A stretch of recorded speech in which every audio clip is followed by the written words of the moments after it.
Rudyard. Yes, speaking. No, I'm afraid that's quite impossible. I've got a board meeting this afternoon and I simply can't spare it. Before the meeting? Well, if it's that urgent, why don't you come to the office? Oh, I see. What did you say your name was? All right. I'll meet you there in half an hour, okay? Bye. What was that all about? I've got an assignation. Who with? Never you mind. Oh, and I shall be going on straight to Relton for the last rites. So if you want me this afternoon, I shall be listening to Charles Frere's victory speech, trying very hard not to throw up. What do you think, Ken? Isn't she a beauty? Very nice. Nice? She's not just nice, she's bloody marvellous. Top end of the market. How many of these do you reckon to sell a year? 2, 3 if I'm lucky. 3 if you're lucky? What sort of turnover is that? Don't knock it. 35% markup. 35%, 3 times a year. I'd rather have 15% twice a week. That's impossible. What if we lowered our sights? Fast turnover. That's the way to run a successful business. I'm not having my yard littered up with expensive toys that are difficult to shift. Our yard, Ken. Yes, I'm sorry. Our yard. Well, it makes sense, darling. We can't just cater for millionaires. There aren't enough of them. I'm known for quality, not quantity. You're also known for getting into debt. I'm not saying we shouldn't carry a few deluxe models. Just that we should concentrate our major marketing effort on the lower ranges. Start hustling. I don't know how to hustle. Well, Ken will teach you, won't you, Ken? You'll soon pick it up, Sarah. So one thing I learnt at my grotty little secondary modern. If you want anything badly enough, you have to hustle for it.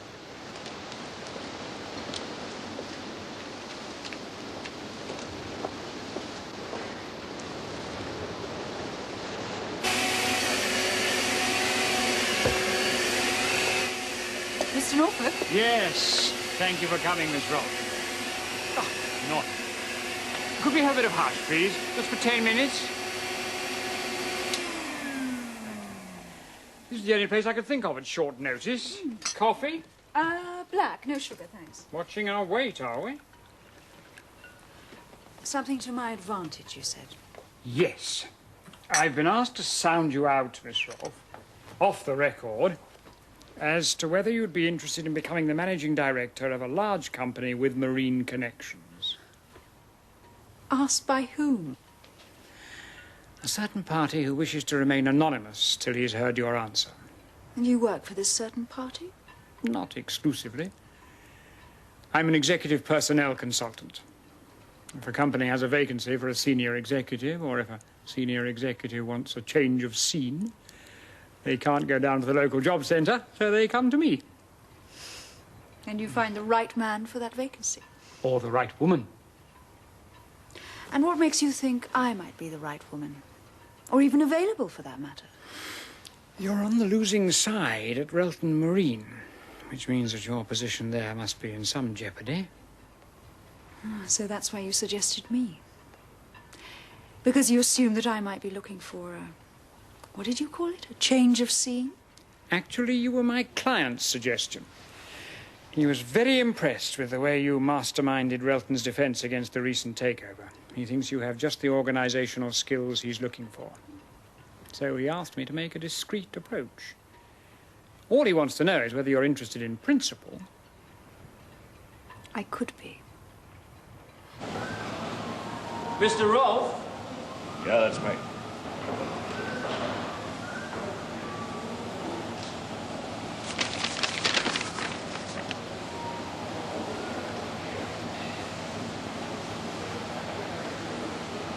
Bloody hell.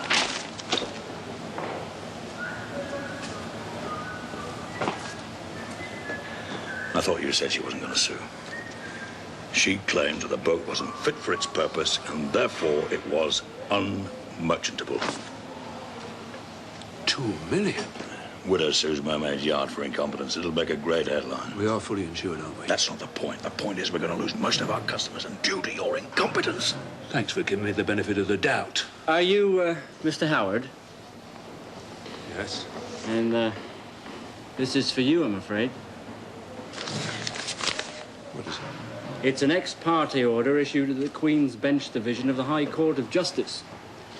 It authorizes me, under Order 29 of the Rules of the Supreme Court, to take into custody and thereafter detain certain property as to which question may arise in the action.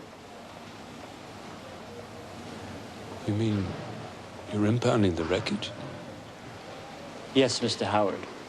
We don't want anyone tampering with the evidence, do we?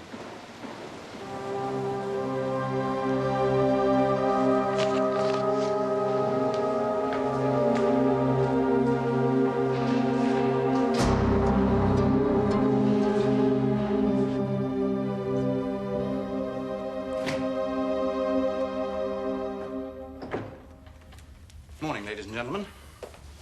My apologies for keeping you waiting.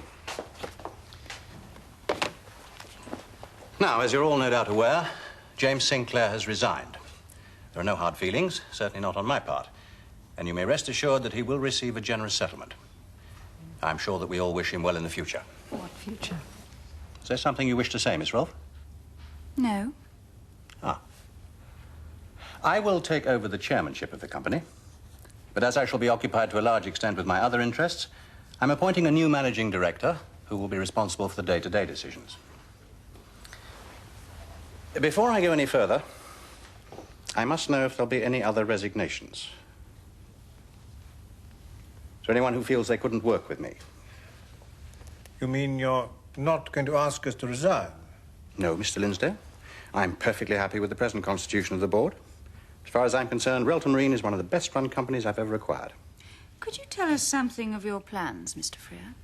I mean, what changes you're intending to make? I'm afraid I can't tell you that just yet, Miss Rolfe. I'm not in the habit of making decisions till I'm in full possession of all the facts.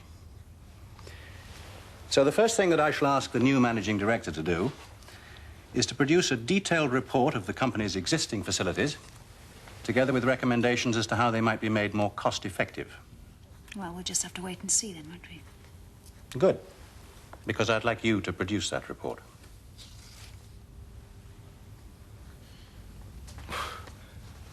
Are we to understand you're appointing Miss Rolfe? If she will accept the position, yes. Me? That's right. Well, I'm sorry, I really don't know what to say. I shall need some more time. Very well. But I must have your answer by Friday. Well, if there are no other points, that's it. Thank you all very much indeed. Miss Rolfe, if we could have a quick word, please. Avril, congratulations. Thank you.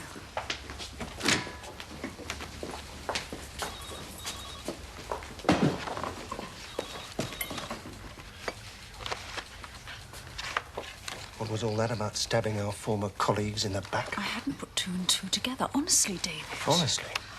Do me a favour, Avril. No one's ever going to make an honest woman out of you.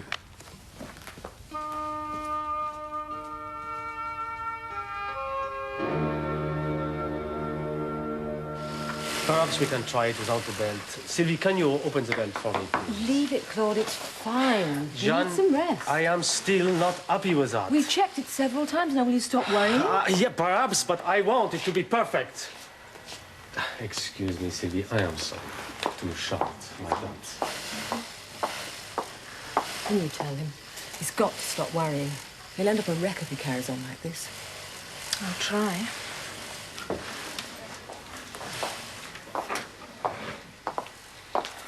Oh, Claude, that's sensational.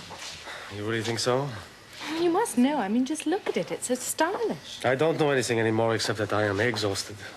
Well, then I'll tell you. You're a genius, my darling. And not only a genius, but a dishy genius. Ah.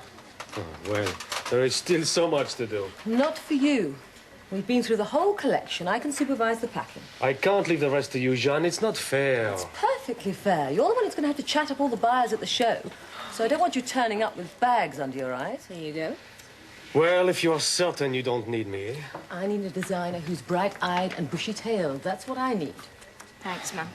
Come on, darling. Dinner's in the oven. We'll see you later. All right, darling. Jeanne, perhaps we could Lord. just... Leave it. It's terrific. Yes, you're right. It's terrific. OK, so you can take that off. Come along, Netta. Let's go through that running order. You've got that, haven't you?